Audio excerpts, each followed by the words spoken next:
with a good person.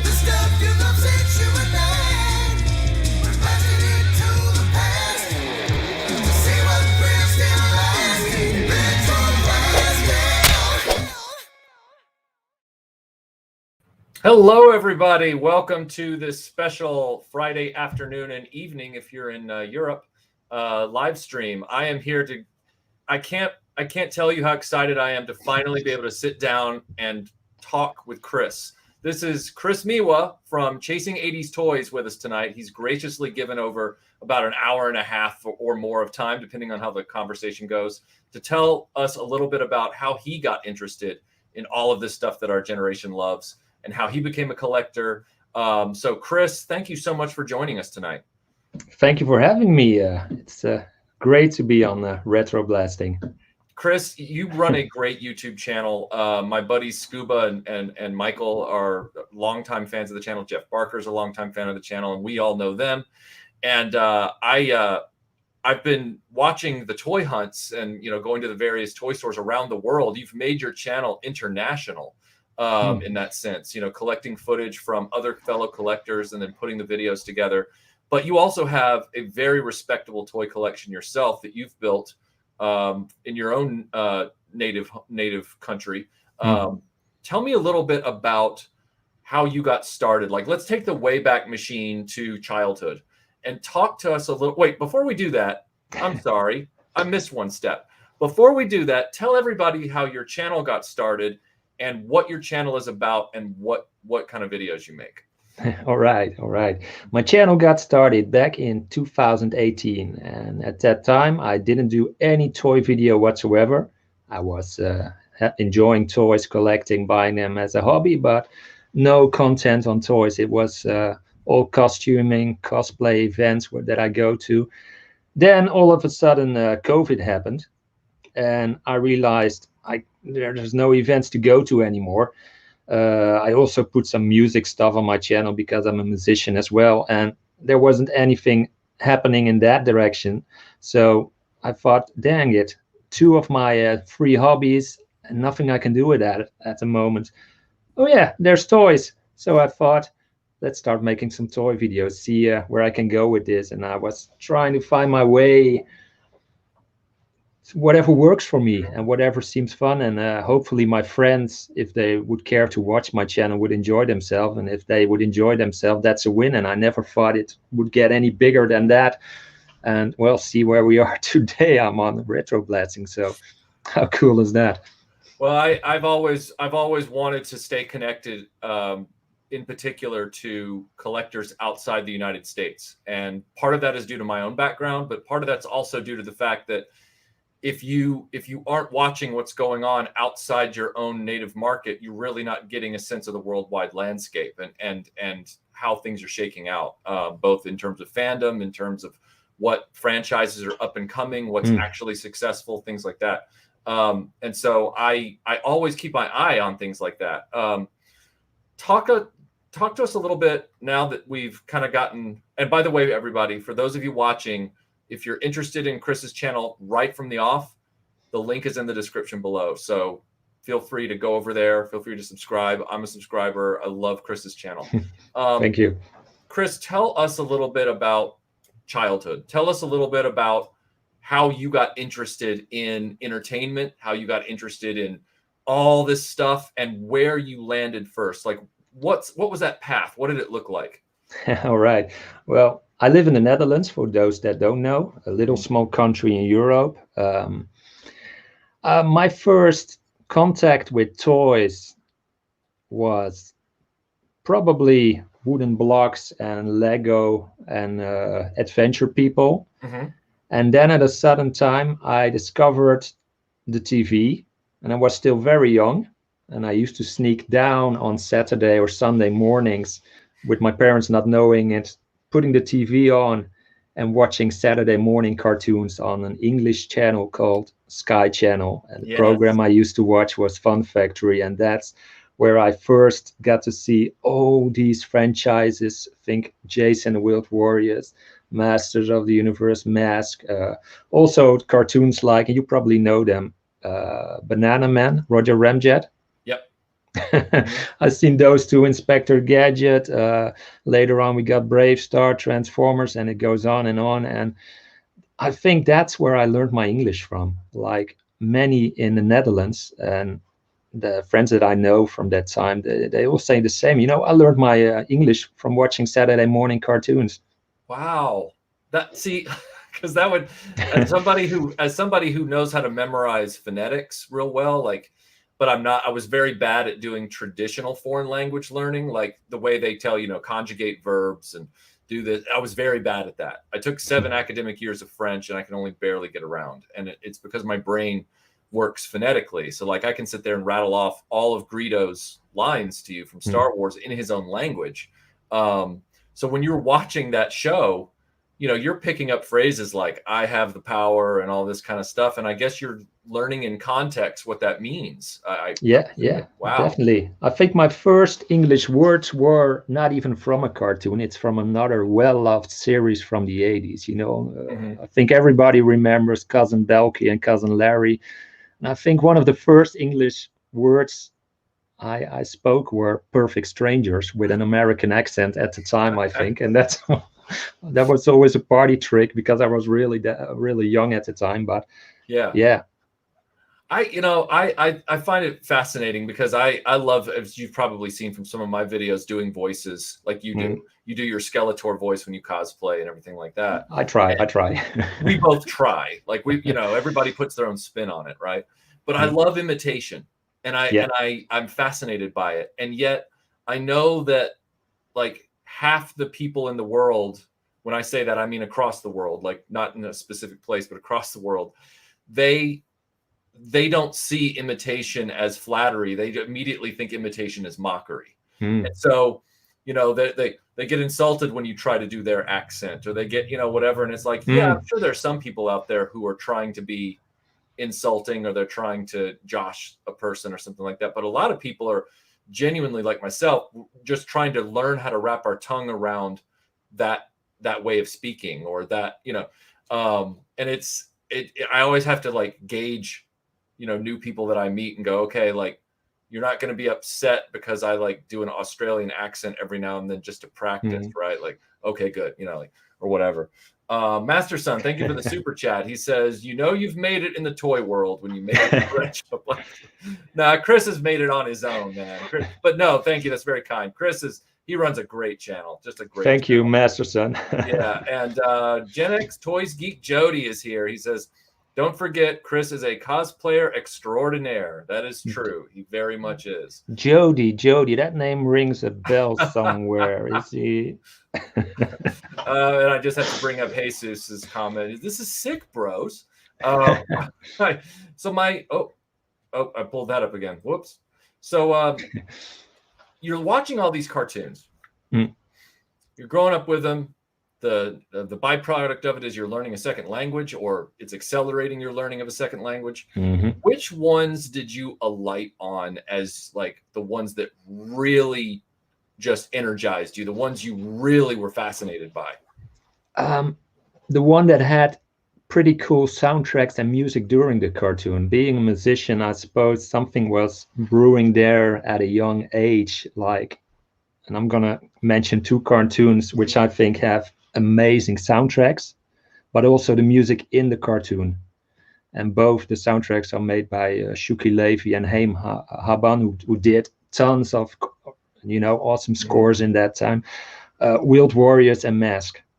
Right. Amazing soundtrack, but even if you go beyond that in the cartoon during the adventure, the music carries the story so well. And if I can add a third to that, Inspector Gadget, also the music used in the cartoon is something that really stuck with me, and I remembered them, and of course also the outros, and those really spoke to me. The Yeah. music set such a mood during the adventures that Jay's searching for his father. Did you when you were a kid, were you able to catch all of Jace all the way through its full run, all 65? No, I Okay. don't think Fun Factory broadcasted all the episodes. And I do have a photographic memory, and I can't remember seeing the last episodes where he finally we can spoiler this, you know. It's been Oh, it's been what? it's a little beyond the statute of limitations at this point.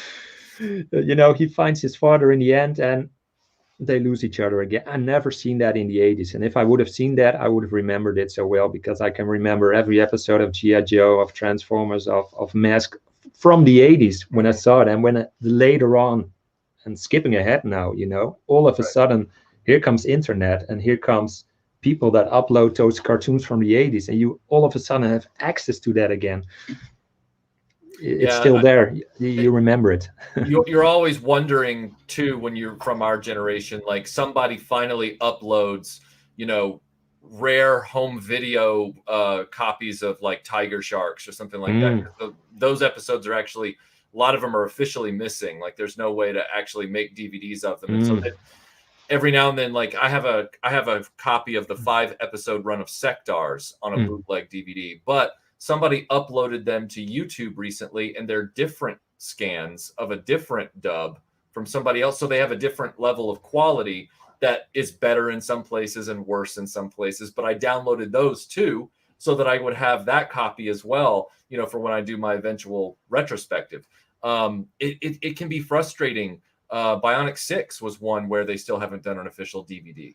And so I had this bootleg disc, and one of the ones, it was Star Musketeer Bismarck, which was translated over as Saber Rider and the Star Sheriffs. Well, Saber Rider got an official release, but Star Sheriffs was never subtitled or dubbed into English in its original Japanese.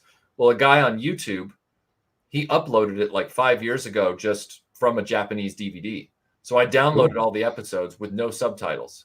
Then 3 years later, somebody who also did what I did, he knew how to speak Japanese and fan subbed it and then re-uploaded it. So then I downloaded them all again. The quest for finding that material is immense. What's your physical media and or your cartoon library look like, Chris? Like, what does it look like? At the moment, huge. I'm a physical how do you say that in English? Physical multimedia collector, like yourself is. I know Tim Hayes is. I want to collect everything on DVD, Blu-rays, or you know, I want to have something to touch. I don't want digital copies. I'm old school. I want this stuff. You know, and I have a library full of movies, series, everything. And and what I collect everything I like. So there's a lot of old school golden age of Hollywood stuff in there. There's obviously lots of 80s series, cartoons, movies in there. You have your pick. I think war movies, westerns, everything. I think you could enjoy yourself in my library. No taste. It sounds like you and I walk the same roads together. And I tell everybody out there listening, I did not know the extent of that similarity until just now. So Chris and I have spoken in the past, but we're really getting to know each other as you're getting to know Chris at the same time. Before we go ahead to the next question, which I already have, Echo Base Network, thank you for the super chat. He says, sub to Chris's channel, looking forward to the content. Also, the 80s had the best toys. That is very true. They did. Speaking of physical media, you're a physical media guy. I'm a physical disc media guy. You love M.A.S.K. I love M.A.S.K. All right, so here's the question. I have heard rumors for years that an Australian disc company called Madman, or Madman, I think it's Madman, are the only official release of the racing season episodes in a set as part of the M.A.S.K. TV DVD set. Because in America with Shout Factory, we only got the first 65 episode season. We did not get the racing episodes. Really? Season 2, yeah. Okay. Do you have an official copy of the racing episodes, or you do? I've got 2 DVD boxes of M.A.S.K. One has season 1 on it. The other one is, season 2, and the racing. The racing series is on there at least. So and they look official to me. Okay, I'm sure that you might have gotten that very set back when it came out. I have had no luck in finding it. I mean, I know the racing episodes aren't great, but it is a curiosity. You know, it's kind of like, maybe I should check that out. And YouTube doesn't have the full complement. I think they have like 1 or 2 posted up there. Yeah, the racing series aren't the highlight of the M.A.S.K cartoon. It's a bit repetitive. Yeah. The first one is okay, is because you get to know, okay, we're going this direction. Then you get like until the last episode, every time sort of a similar story. They race in a country.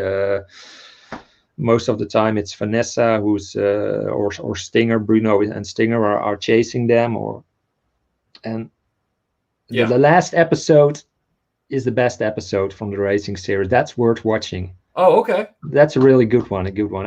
You've not seen that one, so I haven't been able to see much of the racing series. Okay. Yeah. I won't say anything about that. I won't spoil that because it's a good. I think it's a good one as a M.A.S.K fan. That's when you think, yeah, it's a good last episode of the racing series. I'm not going to say any more. Okay. Scott Knudsen, thank you for the super chat. He says, physical media forever. If anyone wants to edit or delete my movies, they'll have to come try doing it in person. Oh yeah.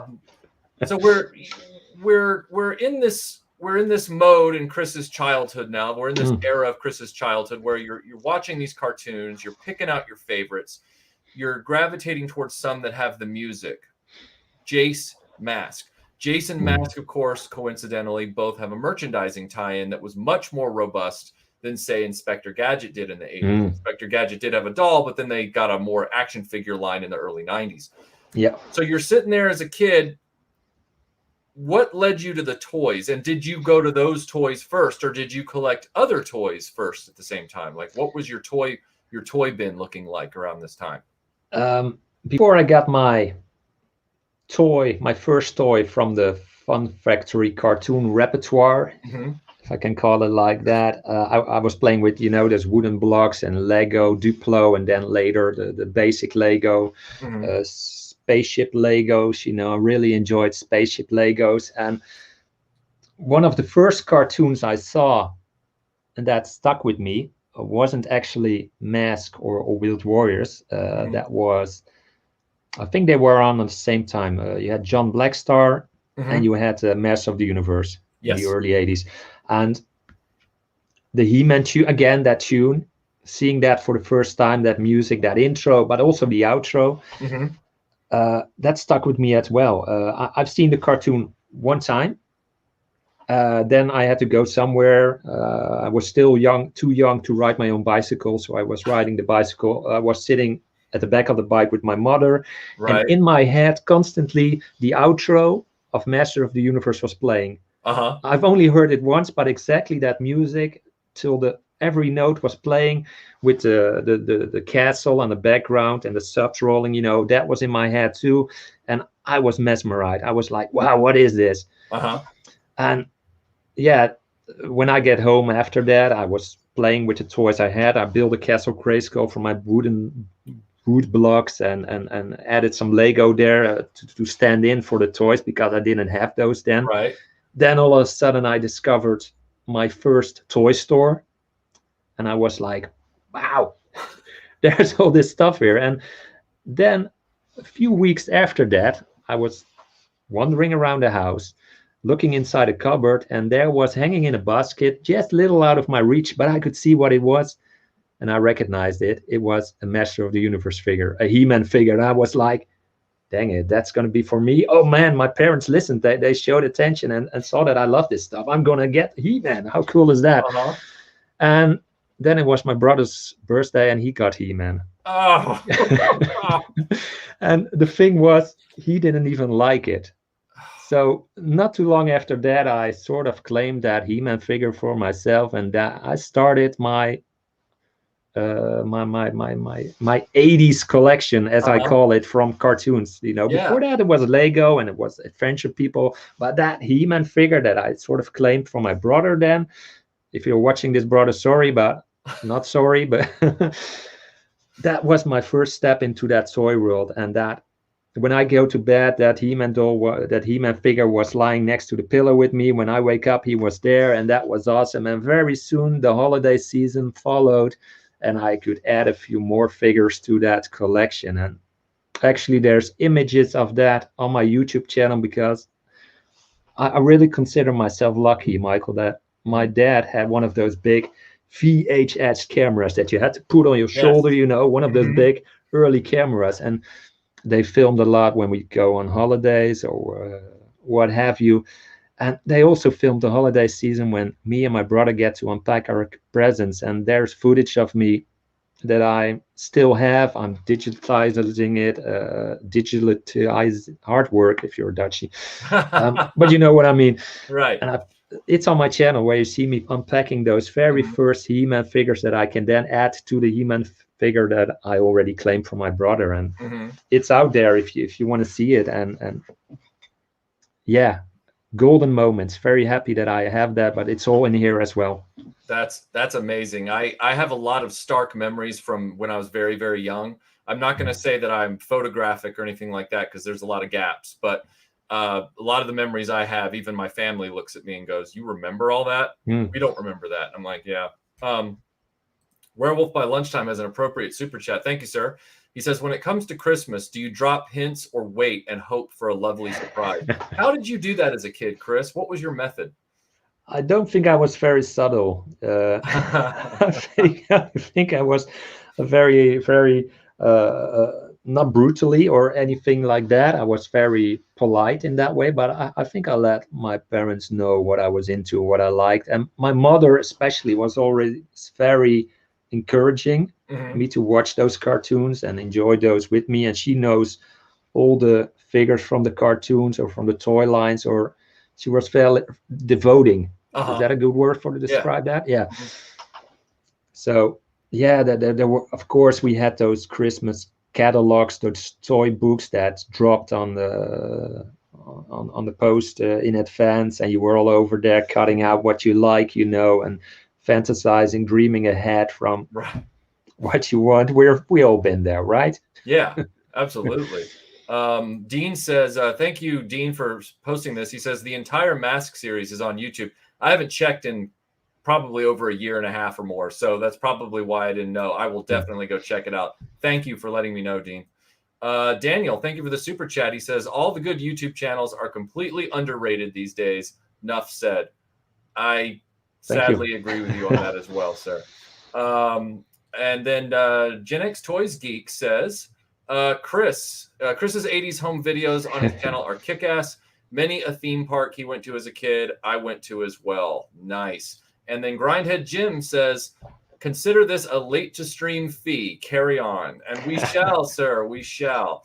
Oh, yes. Thank you, Jim. Now I wanted to bring this up, and I'm glad Jody kind of launched us into this a little bit. Correct me if I'm wrong. Are you and Jody both in the Netherlands? Is Jody in the Netherlands? I think he is. That's what he told me. Yeah, he is.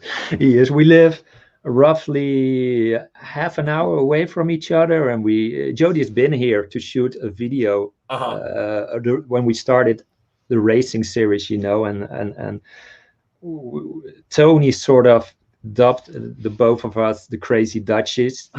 Henceforth, the gifts we sent to Tony, right? Yeah, we do. We've done a few Crazy Dutchies live streams already, so that's really cool. Yeah. I wanted to establish the geography for a question I have in a few minutes, because it's one that has been a fascination for me as an adult collector, and it will relate. But before I get there, I did want to ask, as a huge M.A.S.K fan as a kid, did you end up having any M.A.S.K toys as a kid? Yeah. Yeah. I think I heard you talk about that in earlier streams too, and a lot of people I think can relate to this. Those holiday seasons where, besides your birthday, I think for most of us, the time we got the most toys. Right. And every year it seems to be a certain theme, that year you got a lot of He-Man. The other year you got a lot of He-Man, but hey, there was M.A.S.K. And then you got a year, that G.I. Joe came around the corner, which arrived late in the Netherlands. Yeah. But then we got Transformers, I remember very good that year that I got my first M.A.S.K toys. In advance, I bought the 2-pack with Miles Mayhem and Matt Tracker, and the 2-pack with Sly Rex and Cliff Dagger. Then the holiday season came in the Netherlands, and I've got T-Bob and Scott, which I was pretty happy with. But I have to be honest, I was a lot happier what came after that.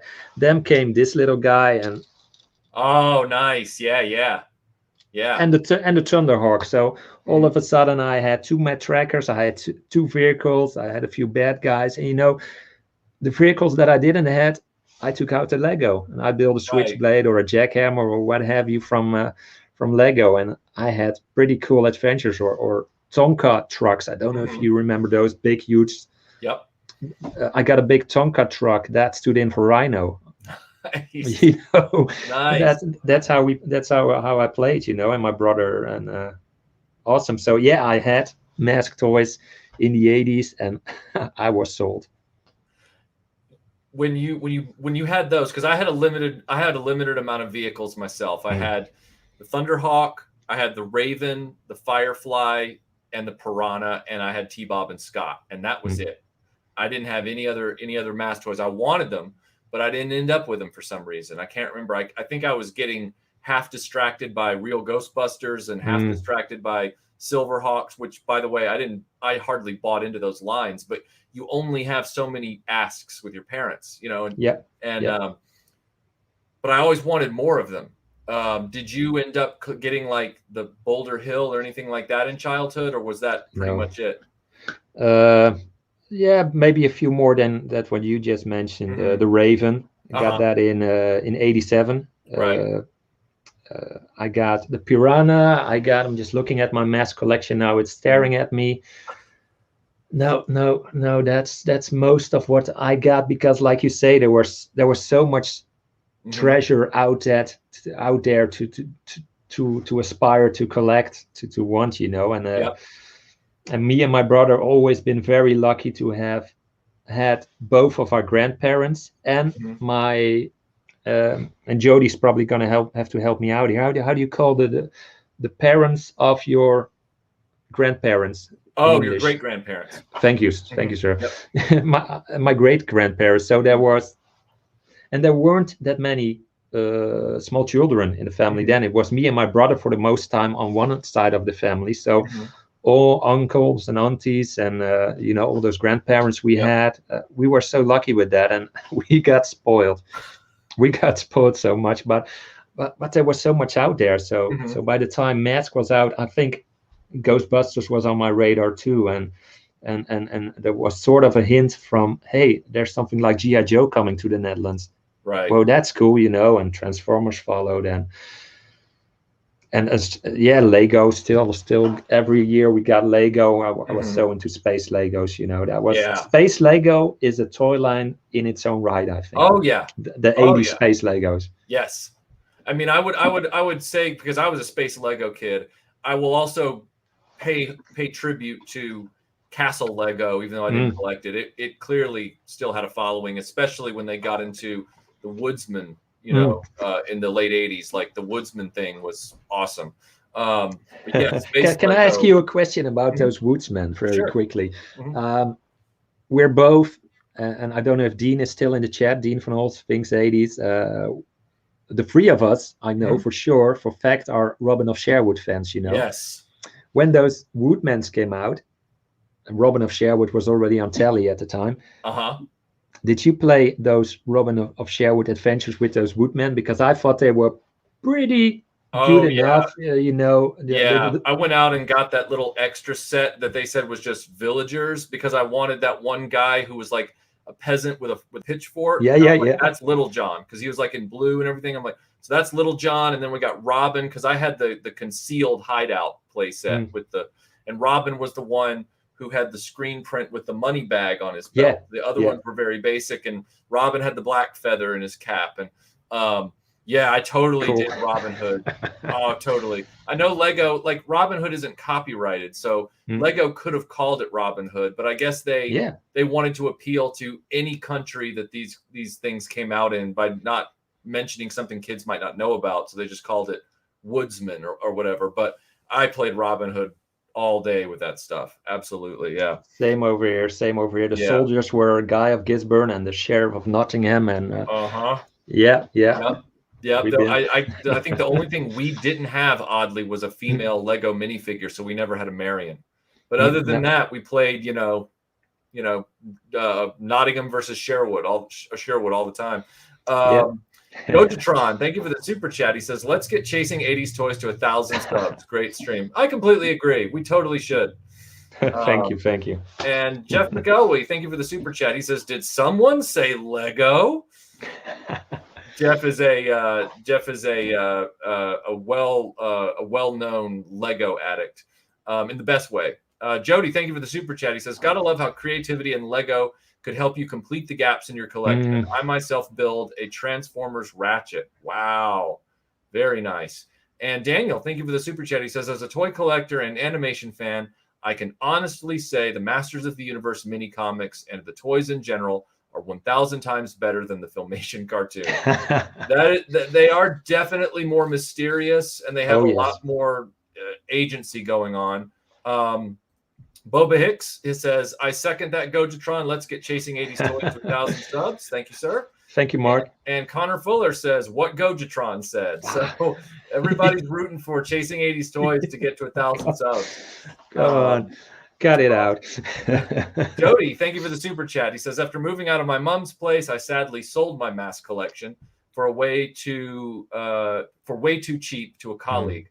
Then I caught on to a channel called RetroBlasting, and that triggered me reacquiring them all. Sorry.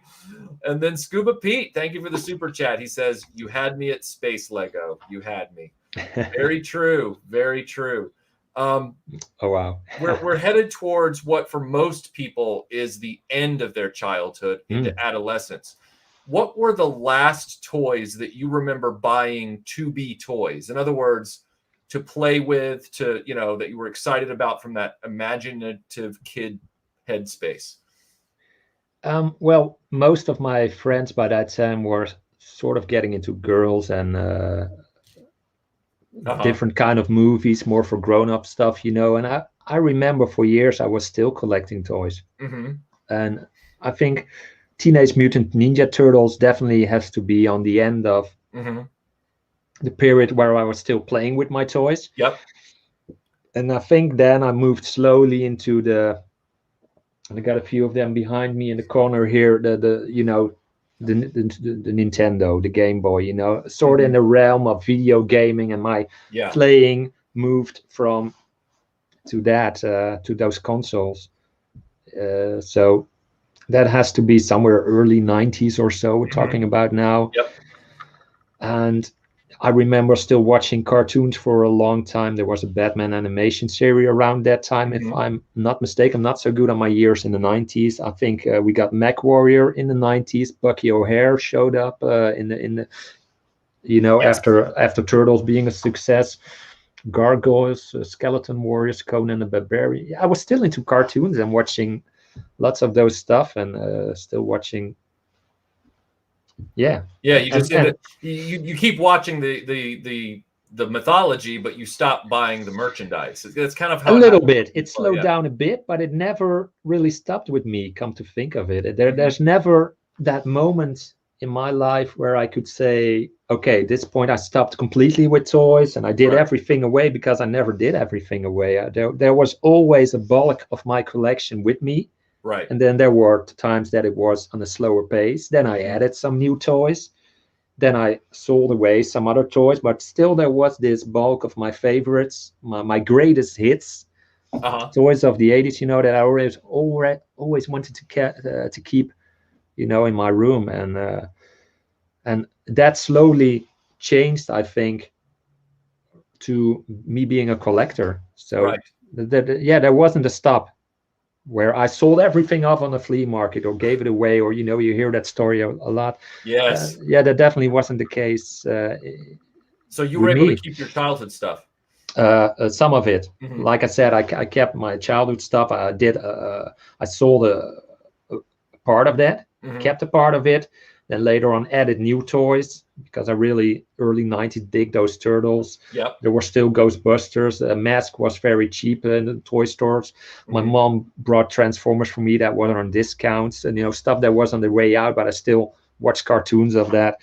She brought that home for me. So, and then the flea markets came, and my mom, I remember she comes home and she said, "Oh, I bought a big box," and it was a big, huge box, and she bought that for a tenner, for 10 guilders at the time before. Wow. And there was a Gesso Grayskull in that, tons of G1 Transformers and stuff like that. And that I added that to the collection, and then I sold some other things up again in order to buy new things, computer games, other toys.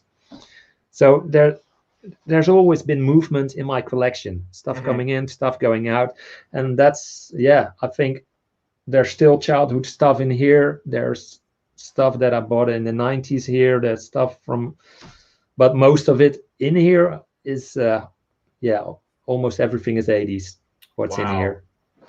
That's great. See, when I'm asked what my collecting journey was, and everybody assumes, because a lot of people have that break where they get real mature and they want to get into things, when they're a teenager and get away from toys and stuff.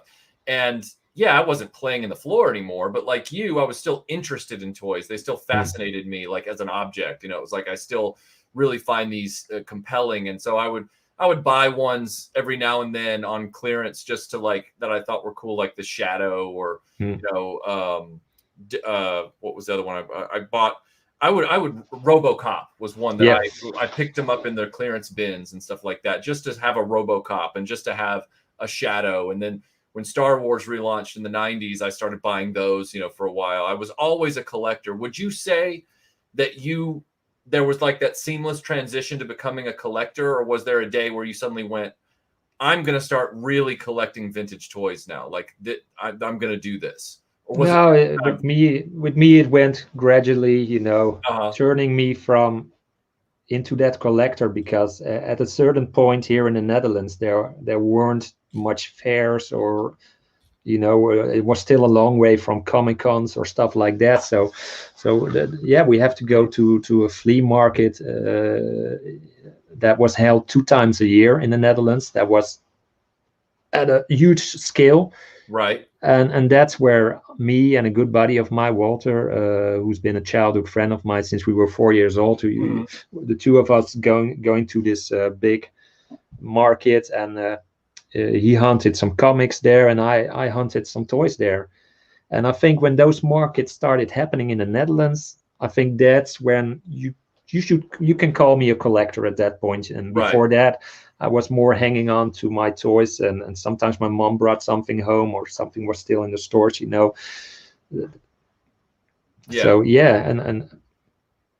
that I think that answers the question.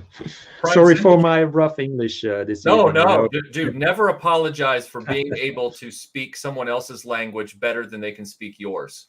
If you're speaking to them in their language and they can't speak yours at all, you have nothing to apologize for, sir. Nothing.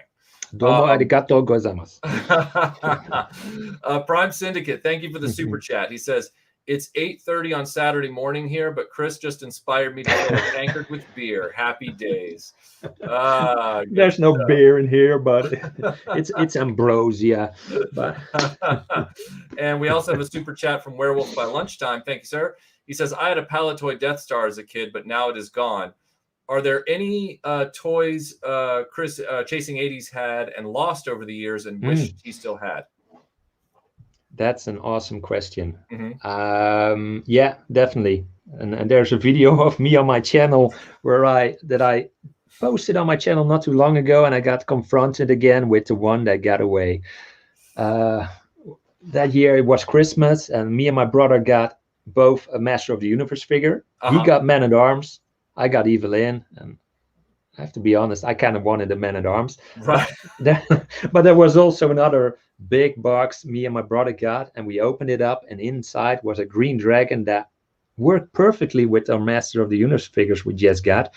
But that was from another toy line, and that was Warlock from the Black Star cartoon. And I want a Warlock. So Jody's still in the chat, right? I should be careful what I want to say here. Don't get it for me, Jody. Please don't. But that's still a toy that I wish I didn't do away with. And yeah, I miss my Warlock so bad. Did yours have the green wings or the yellow? Yeah, totally green. Totally green. That's my choice as well, as green on green. Absolutely. Like in the cartoon. And you know, when you go to sleep, those eyes and the teeth, they glow in the dark. I Yep. still remember that so well. And Yep. me and my brother had one, and yeah, that's one that got away. So that definitely that. And besides that, I have everything that I had as a kid is almost everything is here with me in the toy room. So it's still here, or I acquired it along the way over the years. But Right. that Warlock, but I'm still gonna find it. I didn't call my channel Chasing 80s Toys for nothing. I liked chasing the toys. So Jody, again, if you're, I want to chase this. I'm gonna hunt that dragon down, and I'm gonna find it myself. Yes. And I'm gonna celebrate big when I do. And of right. course they're on eBay, but prices for that are bunkers. And I want to, it's gotta stay fun. I'm not going to break the bank and pay 600, or I don't know what they go for, hundreds and hundreds of euros, I'm sure. Wow. It's crazy. I bought mine. My brother had one as a kid, but it disappeared at some point. It was one of the few toys that somehow never made it through our childhood. We don't know what happened to it. But it was a green on green Warlock. And then, like, I'd say almost 10 years ago now, I picked up one on eBay for a Black Star collection that I put together for my collection. And that was back when prices of things that weren't Star Wars and Transformers were pretty reasonable. But now, yeah, everything shot through the roof. I have no clue. Like, your Warlock, to me, as far as just seeing the staggering prices, is my Clash of the Titans Kraken, where I go, I'm never touching it for less than $800, and even then it's probably broken in 2 places. So why would I do that? We have a friend in the chat, Analog Toys. Says, morning, gang. Morning, Tony. How are you, sir? And then morning, I also Tony. saw another friend of ours up here real quick. I wanted to highlight him real quick. Luke is in the chat from Reynolds Reviews. Chasing 80s Toys is a superb channel. Luke, good to see you, man. Cheers, mate. Cheers. Yeah. All right. So we are now at Grindhead Jim. Thank you for the super chat. He says, the Warlock Dragon is my latest grail piece. Amazing toy. If you like hollow brittle plastic, it's certainly an amazing toy. No, I'm kidding. It was a cool dragon. But yeah. So now we're at the end of your childhood. We've moved into your adolescence. You're still picking toys up here and there, and then you seamlessly transition into collecting toys, which we now see behind you. You have been a very professional toy collector for a long time. Dovetailing with that, what got you into, because I want to take a brief detour here, what got you into the costuming? What character was it where you said, I want to do costuming? What character was... Really? No, it's not. No. That has to be Skeletor. Skeletor is one of my all-time favorite villains of the 80s.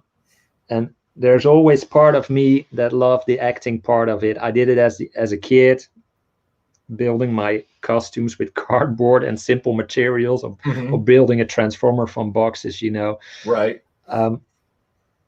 Skeletor was one that got me thinking from, yeah, that's cool. I want to keep that character alive. But I started doing it at a semi kind of professional level. And for those who know my channel, there are a few videos in the playlist of me going to cosplay events or playing out those characters. And there's a lot of Skeletor on there.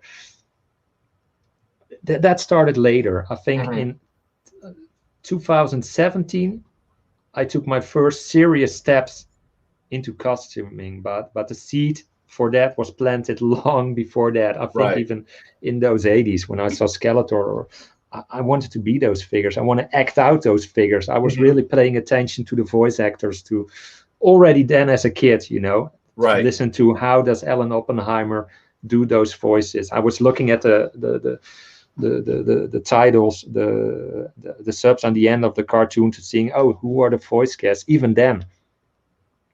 Wow. See, I loved, like, the dialogue and the characters, and I followed the story very closely and at the time, and I invested in that. But I freely admit that for some reason at that time I wasn't watching the credits. I freely admit that I was, And so when I got into adulthood, when I was ready to do costuming and things like that, my first characters were things like Indiana Jones from Raiders of the Lost Ark and Han Solo. I just always did face characters because I thought I could never build a helmet. I just, so then I meet all these guys at Dragon Con and things like that who are dressed up like the animated characters, like Skeletor and He-Man.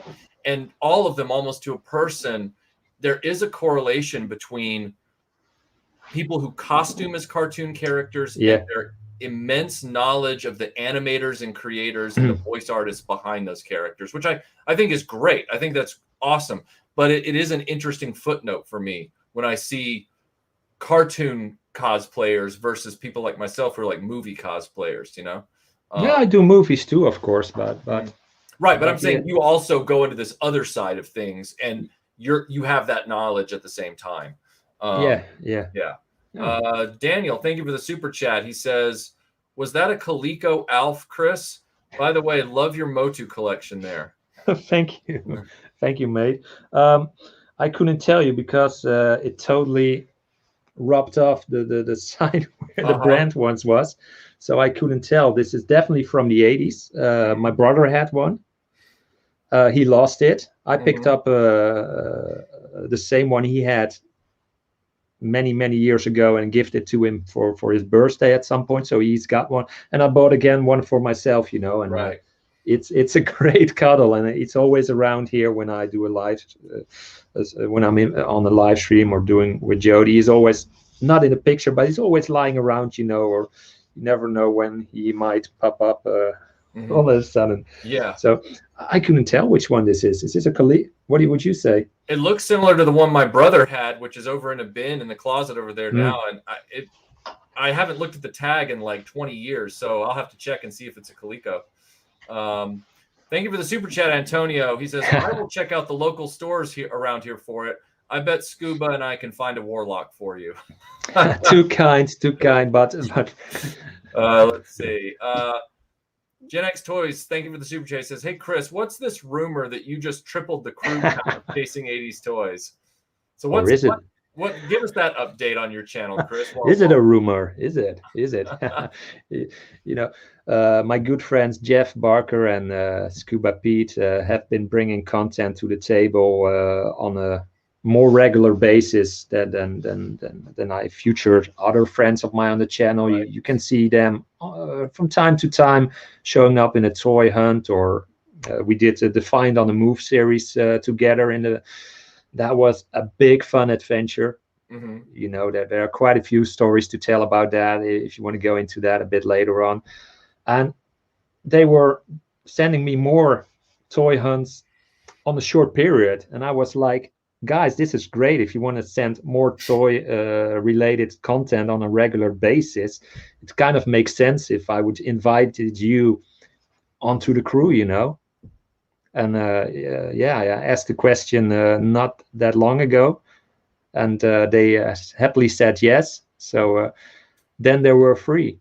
Grindhead Jim, I do respect Warlock. I like you said, low blow. I respect it. I'm just simply being realistic about the fact that figure is a time bomb. If you're not careful, you have to set him up and just be happy with it, because he has gotten really brittle over the last 40 years. That plastic is, especially those wing hinges, they are not pretty to deal with.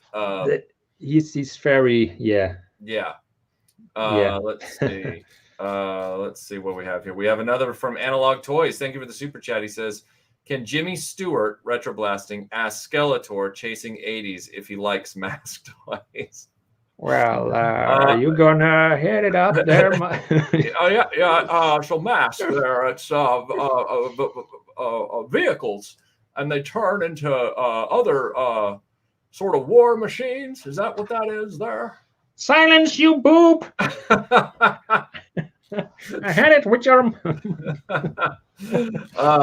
It's so hard to do that out of the blue, but I know it really is. People put you on the spot, and you're like, I think my Jimmy was a little too pitched down on that one. If I'd been more prepped, But Scuba and Pete, Scuba Pete and Jeff are joining the crew, and tomorrow we're going on Jody's channel at 3 p.m. I'm gonna make some. I do a shout out for you, Jody, buddy, on the Gen X Toys Geek channel. So that's gonna be the very first time that you're gonna see the three of us as a Chasing 80s Toys crew together on one screen tomorrow on Jody's channel. Don't miss it. And Jim has also invited us to come on his channel, and Jim, I would happily accept your offer, and Jeff has already accepted, I believe Pete. So we're definitely going to do that too, brother. So looking forward. Yeah, what time is that at tomorrow?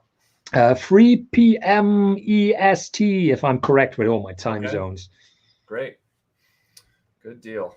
Jody will verify that for me. Right. What is your favorite Jimmy Stewart movie? Ooh. My favorite Jimmy Stewart movie would be, oh gosh, it would be, you're putting me on the spot here. I love Rear Window. I think that's one of the best Jimmy Stewart movies, but there are earlier Jimmy Stewart films I really like as well. I've got practically his whole library. There's a Western he did I really like called The Man from Laramie, which I thought was just a great movie. But I just found out that they just came out on Blu-ray with The Naked Spur, which is one of his best Westerns. I haven't seen that one. Yeah, Naked Spur is really good. Interested. Yeah, Janet Leigh, Robert Ryan, and Jimmy Stewart. And then, of course, I love Winchester 73. That's another great one of his. But you've got me on the spot, John, so I'm going to keep thinking about that. Do you have a favorite, Chris? One that comes to mind that I recently watched, I don't know if it's going to be my favorite, is How the West Was Won. Oh, yeah. But I really like his part in that, and the whole movie moving along with the times. You know, I'm very intrigued by history and the history of America as we know it now. Yeah. So that I was into Westerns and stuff like that as a kid, and I'm still loving it. I love You Can't Take It With You with Frank Capra directing. That was a great one, John. And I also Jimmy Stewart was in the film that inspired the Tom Hanks film You've Got Mail, which was called The Shop Around the Corner. Yeah. And it was set in Poland, of all places. When they made the film, they made it in Hollywood, but they set it in Poland. And so it's pretty funny to hear Jimmy Stewart pretty much the whole movie as a shop clerk yelling for his boss. And he's always like, Mr. Manichek, Mr. Manichek, Mr. Manichek. So if you want to, John, check that one out. Jody, thank you for the super chat. He says, Warlock versus Tiamat. I say Tiamat win all the way. Hashtag fight me. What do you think, Chris? Yeah, I think Jody's right there. Yeah. Okay. All right. So you started with Skeletor, you said, for your costuming. Is that right? Oh, the costuming, yeah. Yeah, and now you also do Jack Sparrow. Yeah, he was the first one I did. You know, I slowly rolled into this. Have to remember that by the times there were Comic Cons all over the US, and I think similar events were taking place in the UK, there was nothing in the Netherlands. Right. You know, at a very late date, we started getting one Comic Con. And then suddenly some more arose in the Netherlands or in Belgium, just across the border. And by the time in 2017, there was a fair pick of a handful of events we got here. And I started with Captain Jack Sparrow because I love Johnny Depp as an actor. Love his movies. Love Pirates of the Caribbean, the first one, which has a special meaning for me, but that's a long story where that came from. And yeah, that's where it started. And but years before that, in the Netherlands, we have a carnival where people dress up. I sort of made my own Jack Sparrow-ish like costume, you know, and it probably looked like rubbish compared to what I ended up with in 2017 when I start doing him again. But I noticed back then I was getting into the part without even knowing it. I was walking like Jack, and that's something that still happens to me. The moment that I put on that wig, a transformation happens, and you start talking. I can't walk normal anymore after that. You do the Jack walk, you know, and that's what. And it's the same with Skeletor. The moment I put on that hood, I become this. I'm not going to be Skeletor all the time to everybody, you know. I'm not overdoing it, but I play my roles for those on the convention Yeah. floors who enjoyed it, you know. And I'm one of the main reasons I do it is because I want to keep that character alive, Yeah. you know, and bring people joy with the memories. And most of the time when I do Skeletor on the convention floor, you see a guy from our age walking there with the kids, and the kids is like, look, and there's but it's the dad who's most enthusiasm to see Skeletor. It's not a kid, it's Right. daddy who wants to take, you want to take a picture with that, but it's daddy wants to take a picture with Skeletor. And that so, Right. but yeah, I've done Jack Sparrow, perfected him over the years because there's a lot of effort into that costume. It's a costume you can buy. Hmm. You know, the franchise, it's owned by Disney, and Disney doesn't want you go around walking in their exact copy costumes and, Right. you know, act out so you have to sort everything yourself. And I'm not really a maker, so luckily I met people who can sew and make the costume, or Right. a hat maker. So I got my hat from the UK. My frock coat I wear as Jack is made by a tailor in the UK. Hmm. And there's a wig maker in another country, you know, and the boots come from Italy, like per se. Hmm. And you get all your bits and pieces and you try to perfect it. And some things you really have to make yourself from scratch. And yeah, I think I ended up with a very accurate costume where I feel happy in, Hmm. you Yeah, know. that's what's key. It took me 10 years to perfect Empire Strikes Back Han Solo, and it took Mm, me probably closer to 15 to 20 to finally get a Bespin Luke Skywalker or Empire Luke that I was happy with, for yeah. sure. Don, you have reminded me that I did not ask this question, and so I'm going to bring this up real quick. I Mm. should have asked this, and I didn't. So, Don, thank you for the catch. He says, "Who is your all-time favorite Mask character and/or vehicle, and why?" Condor. It's Connor. It's a little one. Uh It's the huh. little. I have a lot of favorite characters. You know, Dean did the video on the Hmm. volcano, and I love that volcano. It's so huge. It's something that really shouts out for me. And I love Raven. I love the orange on Gator and Hmm. Firecracker. But this one is the character I most identify with Uh because huh. Brad Turner is a musician. You know, Right. he plays the guitar, and and yeah, as a kid, I already loved it when he was, you know, playing on those stages, and then his watch goes, and in the middle of a solo, he just walked off. But I like that music aspect. He Right. was always this was always a cool one to me. Uh huh. Let's see. We have some super chats that have come in. Brian Dillingham. Thank you for the Dillinghamism with the $2 Dillinghamism. Appreciate that, sir.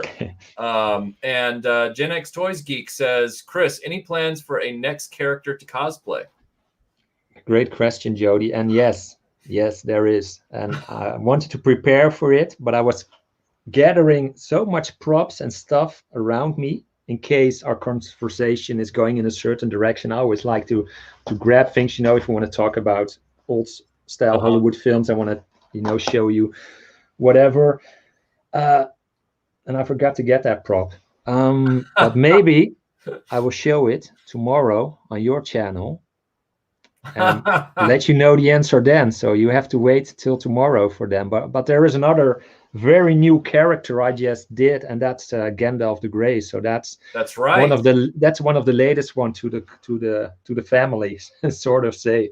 So and yeah, that was quite something to that. There's a reenactment fantasy fair Hmm. style event in the Netherlands called Elfia, and they keep it 2 times a year. And because of COVID, it was blown off all the time, and all of a sudden it got to go again. That's where I did Gandalf. It's only Hmm. a few weeks ago, and that was a great success in Fun Factor. and, and on the other hand, it was a very hot costume to wear. Yeah. Yeah, that requires a labor of love right there. That's like when I did Tom Baker's Fourth Doctor Hmm. at the height of the summer at Dragon Con, and I You did. brave man. Oh yeah, and I was in the original first two seasons outfit with the button-down shirt with the Mhm. cardigan knit jumper Yeah, on yeah. underneath that with the long sleeves, with then the necktie, scarf / necktie, and then the coat, the hunter coat, and then the scarf, and then the hat, and the big pants that come up. And I mean to tell you, I think it was a mental thing. I just mentally told myself, I will not be hot. I will just not acknowledge the heat and humidity. And that worked for about 6 hours. And then it just broke down. And finally I was like, I didn't realize how much willpower I'd been using. I almost melted into my boots. Daniel, thank you for the super chat. He says, couldn't resist, mate. Why is the rum gone? Do you fear death? Why is the rum always gone? Yeah. And Werewolf by Lunchtime, thank you for the super chat. He says, Twilight Zone 59 is my favorite show of all time. What is a show that you love that was made before you were born? Show. Well, there's a couple of them. Shot in the 60s. Of course, Star Trek, the original series. Right. But I got to see that on rerun. Yep. But I'm a big fan of Roger Moore.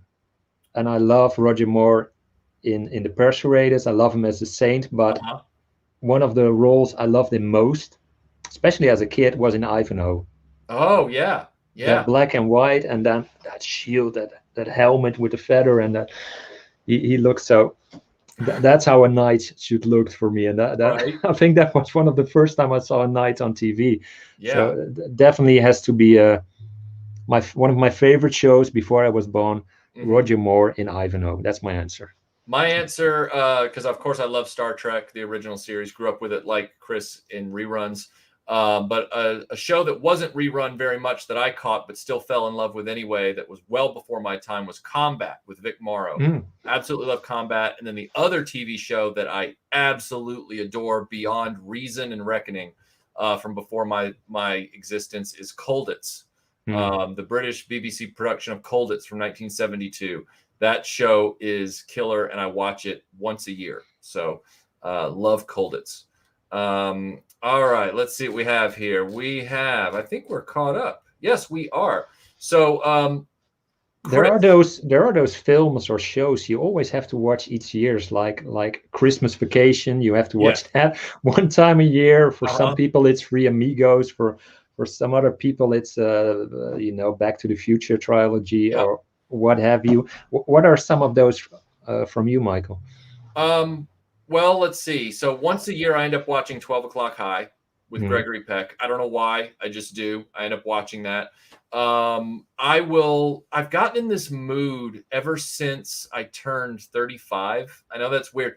And so I've been 35 for several years now. But ever since I got into my mid to late 30s, and now I'm in my 40s, I have had an increasing appreciation for Back to the Future Part 3. A film that I never hated, but just never really watched all that often. Like it was, such a great, it's a great movie. And it increasingly gets more and more of my attention as I get older. I don't know why. And so I will watch that a lot. What's another one that I put in quite frequently? There's quite a few of them that I'll throw in.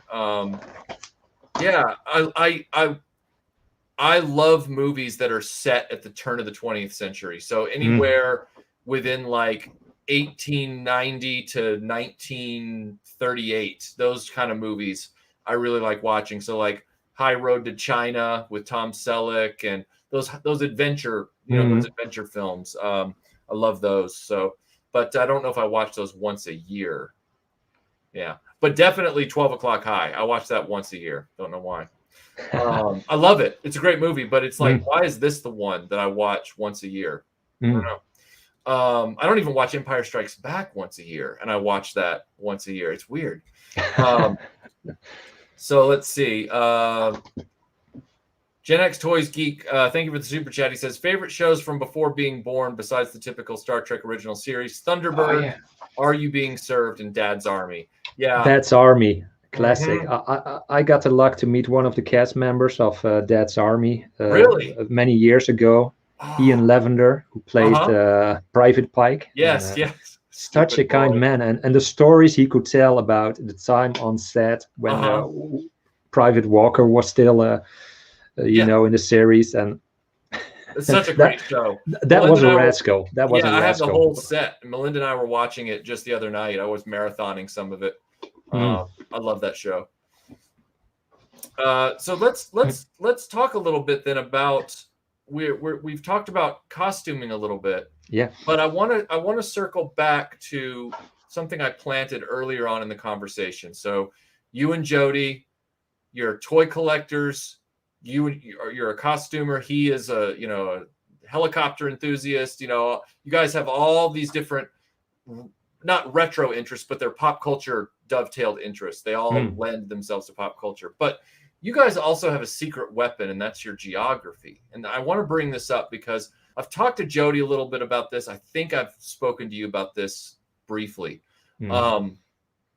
As a toy collector in the United States, people think that like when I talk to British collectors or Australian collectors, they think that, oh, it must be nice in America to have just this, you know, eBay is just filled with vintage toys. Even if the prices are going up, they're not going up like they are over here. You've got so much access to so much material. And I always tell them, I'm like, to a point. However, in the almost 20 years that I've been doing toy collecting online, because I never stopped doing toy collecting, but when we got eBay and things like that, the Netherlands and Belgium and Holland seem to have a massive treasure trove of different lines of toys that I couldn't ever find nicer examples of anywhere else in the world.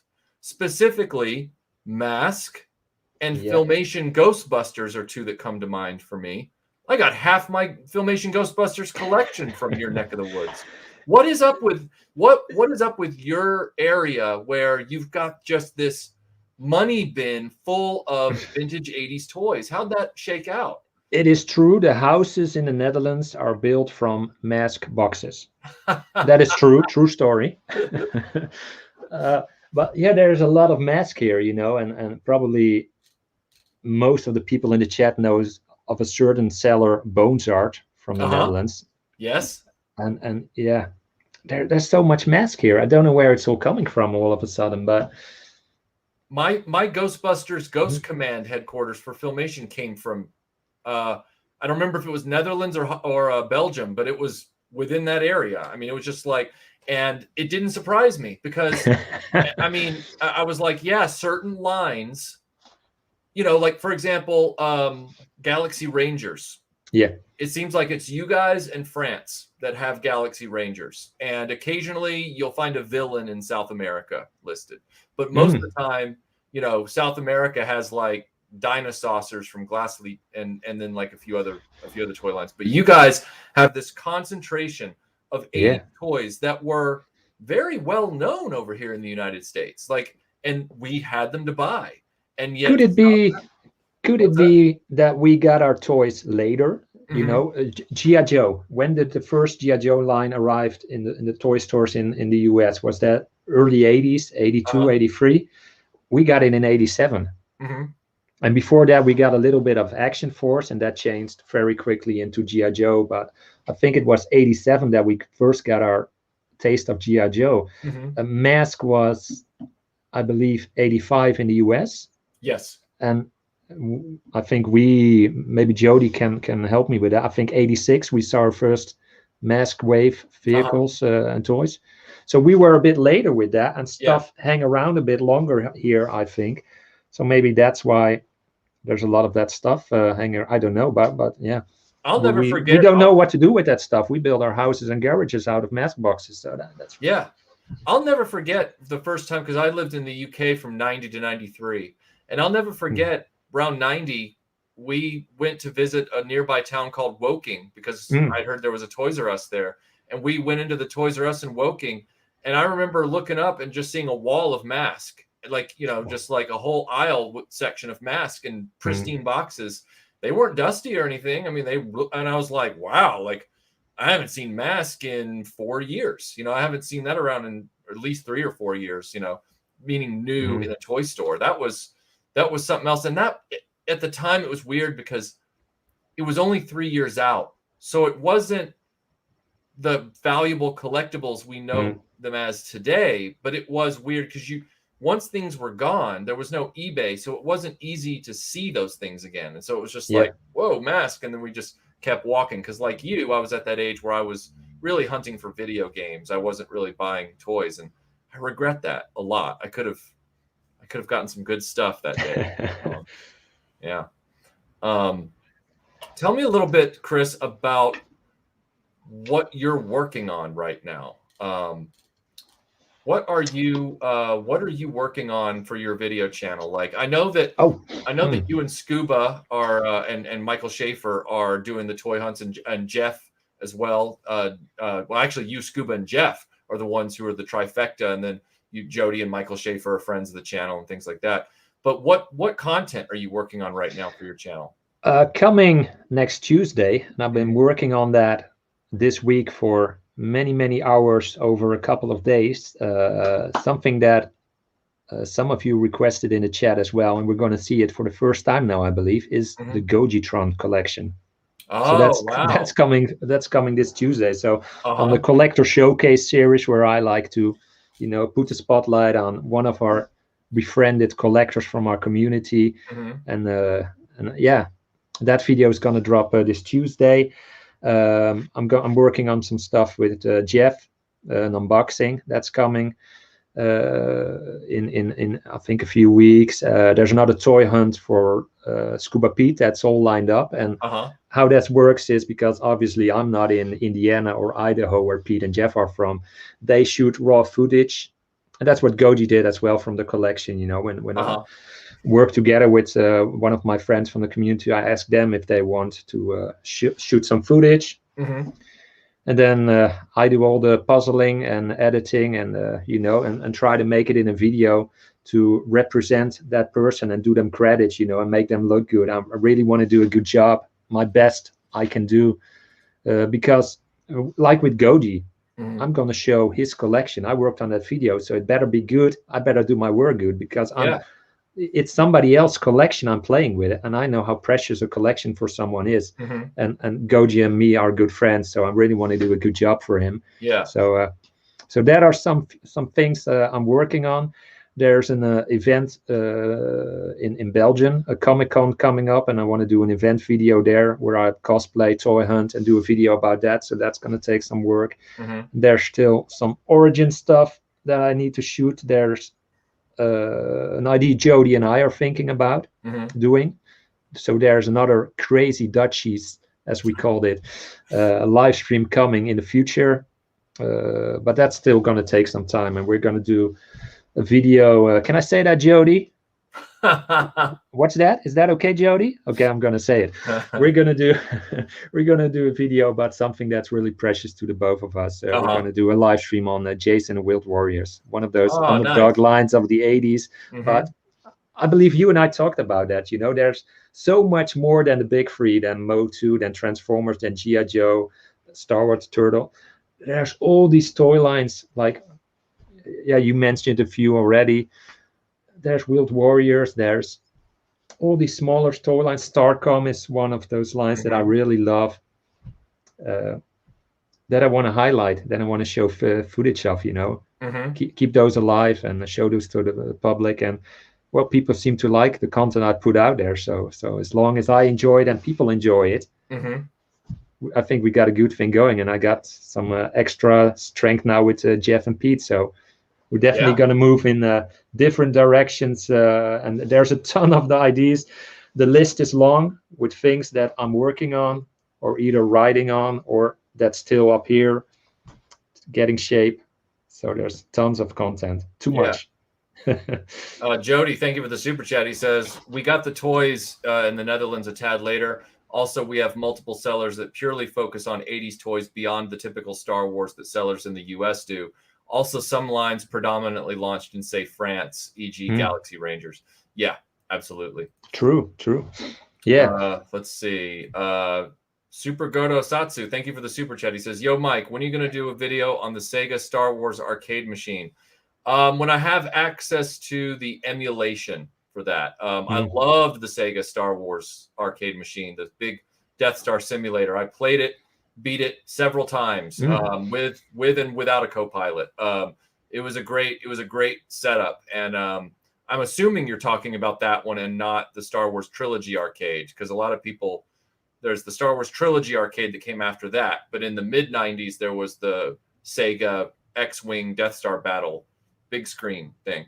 So yeah, it's all about emulation at this point, because I don't have access to that machine, and I don't have the money to go buy one off of eBay and have it crated here in a tractor trailer. And yes, that is Pablo. That is my. Wait, I always get this wrong. Yeah, that is my Palatoy X-Wing right there. Yes, the one that Tony got me. So you've got a lot of moving parts coming up on Chasing 80s Toys. When you started doing YouTube, I know we kind of touched on this earlier in the interview, but when you started doing it, I mean, did you think, I'm just going to do this for fun in my spare time? Did you ever expect that it would suddenly become something that's clearly loved by a lot of people and they're very invested in it as both friends and viewers? Did you ever see that happening? Not for myself, to be honest. No, I only figured I'm going to do this for a handful of friends that I made through the toy community. And when I started, I was already chatting a bit with Pete. Pete is one of the first people I met through the toy community. And yeah, Scuba Pete, nowadays I consider him one of my best friends. Yeah.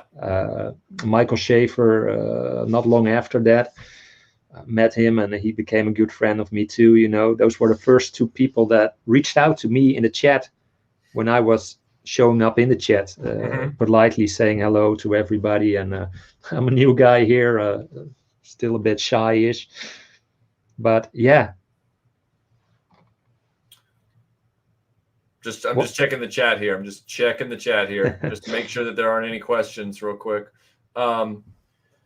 What are the challenges for you? I mean, as a toy collector in the Netherlands, I mean, obviously you have great access to some of your favorite lines, but you also clearly in the background, I can tell you collect a lot of different things. Even if your focus is specific, you collect a lot of stuff. What are the most challenging things to get as a toy collector in the Netherlands? The hardest thing to acquire? Well, if you see Scuba Pete, and we all know Scuba Pete in the community, and when Scuba goes toy hunting in his area, the number of stores he has in his region alone is the number of stores that we have in the Netherlands that sell the stuff, you know, that Jody and I like to get. There's not that many stores, but the stores we have are good ones. The one Old School Toy, to mention one. He does so much effort in getting those toys like Origins from I don't know where he has to import them from. I don't know exactly how that works for him, but he always managed to get them at a decent time rate, so you don't have to. You see, you know, Pixel Dance shows a new figure. Oh, it's a new Orko figure, and it's not like we have to wait half a year for it. It's you know, he does a fair job, and I think we're lucky with toy vendors for the newer stuff. And for the older stuff, yeah, there's still plenty to go around on Boonsart, on the handful of toy stores that are known in the Netherlands that have it. So it's there, but you have to be patient. And luckily enough, patience is a quality I have. Like Skeletor says in the He-Man movie, he who waits gets what? What's that quote again? Everything comes to he who waits, something like that. Yep. You know, I don't mind waiting for the toy. There's so much I collect anyway, so and I'm not a completist, so I don't really matter that some of my turtles were missing weapons at a certain point, and Jody jumped in and helped me out with those weapons. But you know, my Ghostbusters figures over here still misses a lot of parts, and I enjoy once I get one of those parts, even if it's a mini ghost or something, I can put it on the shelf there. That makes me so happy. So that's my favorite part of collecting. You've just described my favorite part of collecting is finally because I'm not the type of person that likes to just we've all had to do it occasionally, but it's not my favorite thing, where it's like, I just can't find this part on its own. I'm going to have to buy a beaten up one that has the part, transfer it, and now I've got a beaten up one. What I like is to find the parts one-to-one, and that way one complete one comes together with no waste involved, no like extra. Once it's done, suddenly there are no parts laying around and everything's back together. That is my biggest thrill from collecting. Like, because I collect loose. Yeah. It's my favorite thing. Oh, there you go. Yeah, that's what I enjoy the most. It's the hunt, it's the chase for toys. That's where I got the name from. And that's what I do. I chase toys and show it off on my channel. That's how it started. And funny story that popped in my mind, and that's something that happened. One of the first videos I did on my channel was inspired by a channel from the US named RetroBlasting. And that was long before I was a Patreon, or I didn't even know there was a thing like a Patreon at that time. Me neither. There was this video from a channel called RetroBlasting, and there was this guy, Michael French, in that, and he had some friends over, and perhaps you remember this video. And you got one of the jump starters out. I think it was Top Spin. Oh, yeah. You were trying to see if you could. Right. And somehow that stayed in my mind. So the moment I started my channel, one of the very first videos I did was with the jump starters. And I got it played out and start. And always in the back of my head was that video of RetroBlasting. Right. And this was before I got to be a patron on your channel. But you inspired one of my first videos many years before I even, that's how it's. See the Splendid, it's there, and it's. How many?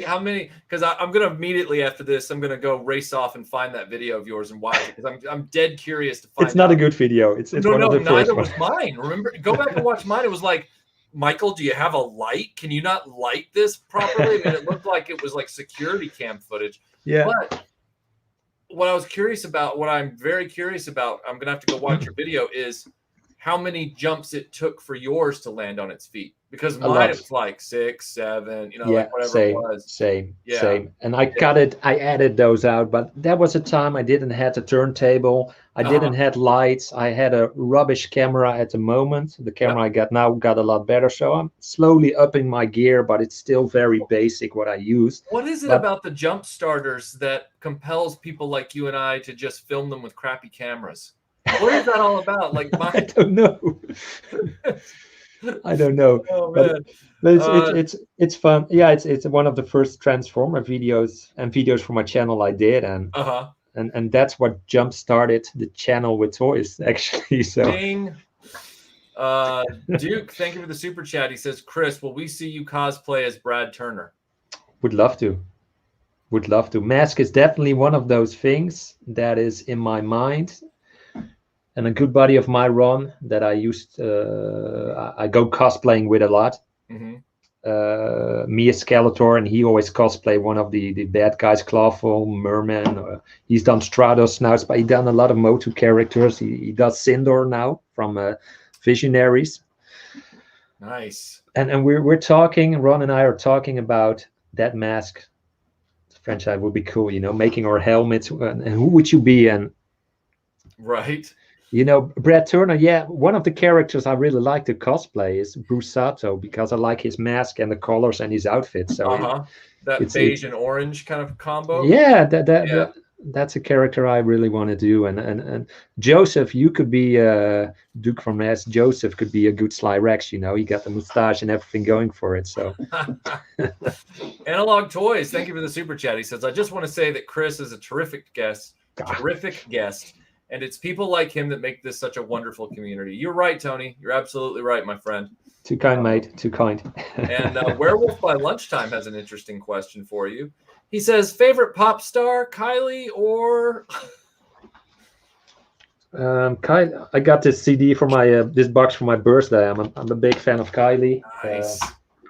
Nice. Loved her in Neighbors with Jason Donovan. I even love the song, especially for you. They did back then. I think a lot. Oh, that's great. That's great. Kylie is one of my favorite modern pop musicians. I like Miley Cyrus too. Oh wow! Okay. She's big on my radar. When you're going back in time, would you like to know some of my Yeah. Inspirations. Yes, we would. It's the Beatles. Uh-huh. You know, my parents are from the 60s. My dad is a musician too, and they made a lot of 60s music too. Right. So heavily inspired by the Beatles. My dad Oh, is into the yeah. Beatles. My mother always was into Elvis and Uh-huh. and I took the Elvis bit, and I also love Cliff Richard. I'm a big fan of Sting and the Uh-huh. Police and whatever he does. I'm a big Genesis fan. Uh-huh. Love Yep. Phil Collins when he joined Genesis. This is one of my favorite Oh, LPs, yeah. albums all time. Off the Wall, Uh-huh. Michael Yep. Jackson. I can keep. I'm gonna do one more, but when we talk Oh, music, I can go on go for ahead. hours. Big Duran Duran fan too. Keep going, man. If you got more, So keep going. I got a ton of, as big as my DVD Blu-ray collection is, my music collection is. It's downstairs, and there's a lot of vinyl there because I really like the sound of that needle on Yeah. the vinyl. And so Do yeah. you, I know this is a very pat question, and I don't mean it that way. I want you to know that in asking it, I know it's oftentimes impossible to answer a question like this. So Go ahead, shoot. do you have a Duran Duran song that you repeat more than others? Yeah. Okay. Yeah, definitely. Save a Prayer. Okay. Yeah, Save a Prayer and View to a Kill. Nice. Mine is New Moon on Monday and View to a Kill. That's a great song. I think New Moon on Monday is on this album. Oh, yeah. Yeah. Second on this. Yeah. First is Reflex, 7 Years of the Ragged Tiger. This is one of my favorite Yeah. Duran Duran albums, and this has New Moon on Monday. I love that song. Oh, such a good song. Yeah, it's great. Yeah. Have you seen them live? No, I've never had the pleasure. I mean, I've seen a number of 80s bands live, but I've never gotten to see them live. Yeah. They're great. I saw them live at one of their last tours. No, that's longer ago, this one, but still Simon Le Bon, he hit those notes still, and you know, the Taylor. I'm a bass player, so of course I look at the bass player from Duran Duran, Mr. Taylor, and right. He's such a he's also, I think he also always was the handsome dude from Duran Duran too. I think a lot of the female fans agree there. You know, he had the looks, and he was such a cool bass player, the way he played bass. So that's how I started in music. Little sidetrack into music now. I started as a bass player, and then also singer, and took up the guitar, and that's how that started. But yeah, it's not a sidetrack because we're talking nostalgia as well. So World Made of Cardboard, thank you for the super chat. He says, for Transformers Jumpstart love. And then Jody, thank you for the super chat. He says, Jump Starters and Battle Changers, don't you just love those toys? Hashtag sarcasm. Yeah. And then we have from Reclaimers Vintage Toys. He's in the chat. He says, just don't do Alex Sector. I've got that one all taken care of. Yeah, Matt does a killer Alex Sector. I've seen it. Radio, old chap. And then Prime Syndicate, thank you for the super chat. He says, I liked Miwa before. Now that I know he collects records, I love him. Thank you. Let's see. And we have Gunstar One. Thank you for the super chat. He says, New Moon on Monday was the first Duran Duran music video I saw. Wild Boys is my repeater. Nice. Good deal. Great song. Great song. Deal. There was something I was going to ask you when you were pulling up all those albums. I'm trying to remember what it was. Crap. Movie music? No, it wasn't movie music, but if you are into movie music, no. I'm just trying to. Oh yeah, think of what you would think of. It was something about the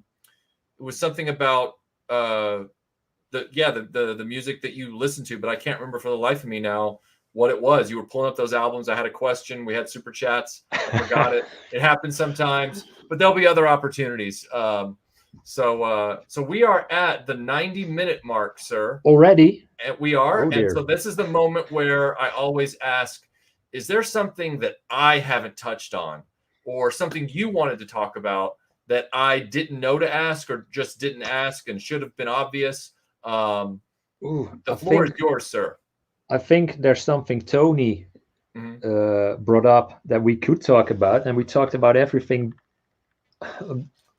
but not that, and that's the Origins toy line of Motu.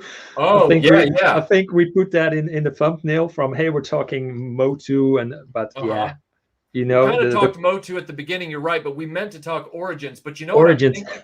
But you know what I'm thinking? Tell I'm me. thinking, I wonder if we should set up a stream and do a Motu Origins talk.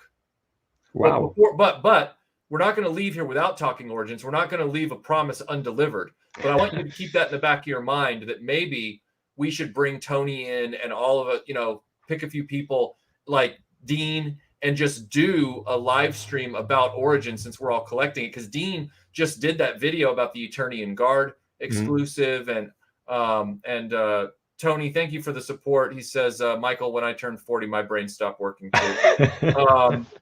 I have Duran Duran, John, on CD, of course, but I don't have any albums or anything like that, which is fine. I listen to everything on CD, ripped to a computer anyway, in WAV format, not MP3. Hate that compression. Perfect. Let's see. Oh, Scott Hughes, thank you for the super chat. He says, Chris, what type of music do you play? Do you have a high-end stereo system to listen to your music collection? What is the most popular music there in the Netherlands? I think most popular music in the Netherlands, let's start with that one. It's all over the place. And I don't even listen to what's really high up in the charts nowadays. I'm more like a listener to nostalgic radio channels. I discovered this online radio channel which plays from the 30s and 40s and 50s music. So I really like that. So, but now there's lots of music in the Netherlands, lots of music that comes over, most music that comes over from the UK and from the US, and there's love for the French genre over here as well. Some German music. We have our own Dutch folk music. But myself, I'm very versatile in music. Scott knows I love K-pop from Korea. I love J-rock from Japan. I like Celtic folk music. I'm a big fan of Clannad, who did the soundtrack for Robin of Sherwood. Of course, I have all their albums. I'm going to see Clannad live next year. Oh, yeah, jealous. Awesome. For the first time, so that's a long thing on my wish list. Let me see what else you got in that question. Scott, do I have a high-end stereo system? I have an old school 80s Kenwood amplifier that plays with my Sony record player, and the sound of that is perfect. It's just how it sounded back in the days, and that's how I want it. So I'm sure it could be a lot better now with modern audio and on my TV, and when I watch music, that stuff is all modern. But when I listen to my music, I do that 80s style. And that's how I like it. What music I play? There's lots we played. I've been in different bands. I sung different genres. There's a clip on my channel where I sing Moon River. One of my favorite songs all time. I like the crooner genre to sing. I also like the Elvis Cliff Richard genre to sing, and I've done that too. Done a lot of 80s songs. We made our own music. We sung Beatle music in our own style, all sort of things. There's such a broad range. I'm a big fan of Johnny Depp. I told you before. Obviously, I've been to Depp's band. He has a band with Alice Cooper and Tom Perry from Aerosmith called the Hollywood Vampires. So we went to see Johnny Depp, and I've been a few meters standing in front of Johnny Depp, and me and a few mates from my Dutch pirate crew, from the Dutch pirate crew where I'm a part of, not my pirate crew, dressed up as Captain Jack Sparrows. We were there in the audience. Johnny Depp came on, started playing. He saw me, I greeted him, and he stopped playing, and he greeted me back, and there was this eye-to-eye contact with Johnny Depp at that moment. And he has really mesmerizing eyes. He really can speak to you with his eyes. So that was a cool moment. So, yeah, I love rock. There's a lot I love in music, and there's so much to discover. And with music, it's the same as with toys or the characters I cosplay. I want to keep it alive. So I want to keep those songs alive, not only from the 80s, but also from the 40s. There's so much cool music there that I'm afraid that at some point are going to be forgotten. That would be a real loss for the world. So that's why Yeah. I'll make music, to keep that alive too. And it's the energy you get when you're on a stage and you're performing for hundreds and hundreds of people in the crowd, and they're digging what you're doing up there, and that feeds you, the energy you get from that. And that's sort of the same similar vibe I get now, seeing all these chats coming on the screen. I can't see, because I don't have YouTube open, how many people are in the chat, but there's a lot of people saying all these nice messages, and there's so much energy and inspiration coming from these chats to me now, that I feel so humbled but energized to, keep at it, knowing from, hey, we're doing something good here. Well, speaking of doing something good, first of all, let me just show you Jody's chat. He says, best idea ever, chasing 80s, all things 80s, analog and RB in one stream. And then right here, Kieran says, an Origins live stream discussing the origins of everybody's Origins collections and what Origins figures they like would be great and very original. So it looks like there are a lot of people who like that idea a lot, of all of us to get together, the four of us, and talk about Origins and our experiences with it. If you're open to that, I'd be open to that. And we have a super chat from Brendan Haley. Thank you. He says, Chris encouraged me to spend my money on Motu and M.A.S.K. Now he has me reading Motu 80s comics. When did you learn he had the power of mind control? And then Jeff Barker says, thank you for the super chat. He says, Chris has been badgering me to buy M.A.S.K. also. He's an enabler. Guilty as charged. But before we wrap this up, let's deliver on the promise a little bit of Motu Origins. Tell me a little bit about your initial thoughts as a lifelong Motu collector, with that being a primary franchise interest of yours. Yeah. What you think of Motu Origins. I know you've bought some of it, probably a lot of it, but I don't want to assume. What do you think of it? Do you like it? Do you not like it? Where does it rank? What do you think so far? I don't collect many modern toy lines. There's only one toy line, modern toy line, I collect in full, and that's Motu Origins. Wow. I love it. There's so much Mattel has done right with the line that I easily can forgive the imperfections of sometimes you get a bad paint job, sometimes a limb is a little bit looser, or a figure stands a bit harder on his feet. But overall, this line is giving and giving and giving. And with the figures that's coming out, and most importantly, one of the last figures that came in was a vintage head Skeletor and a vintage head He-Man. Looking at this package, taking me back to those days in the 80s. If a modern toy can do that, even if it's a release line from, they got everything right for me. Yeah. That it's a winner, and then I'm going in full. So at this moment, there are only two things I still need to collect from everything that's available in the Netherlands, and then I'm up to speed with the toys that I can get in the Netherlands. Goji has been so kind and sending me some of the toys that weren't available in the Netherlands at the time, so he's helping me along as well. Yeah, it's a great toy line. I really like it. One of my favorite figures, and that came out so early in the line, is this guy that I never had in the 80s. And if I wanted to get him now, I'd probably break the bank. And there you go, under 20 euros, I can buy. I bought two of these. One of them I sent to Luke from Reynolds Reviews, because he is having a hard time finding the figure. And I was thinking, the way Goji helped me, if I can help a fellow collector like that, so I give him my double figure. And but bringing a figure like this out so early in the line is, for that price, and he looks, arguably, you could say he looks better than the vintage. That's all down to personal taste, I know, but way to go, Mattel, for this one. Mattel does what somebody placed a quote on that, and they got it right. Yeah, they really did. They really did.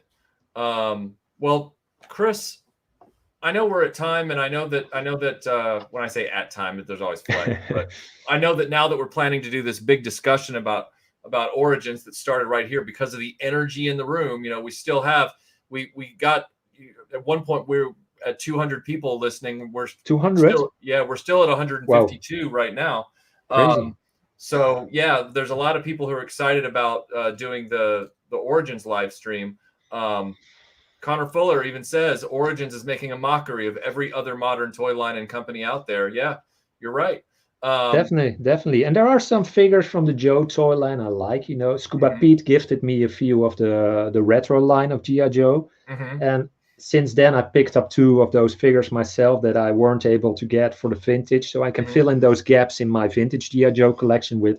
But I'm not going to collect that in full. And with classified, there are only 4 classified figures I have, and there are probably 2 more I want when they show up over here.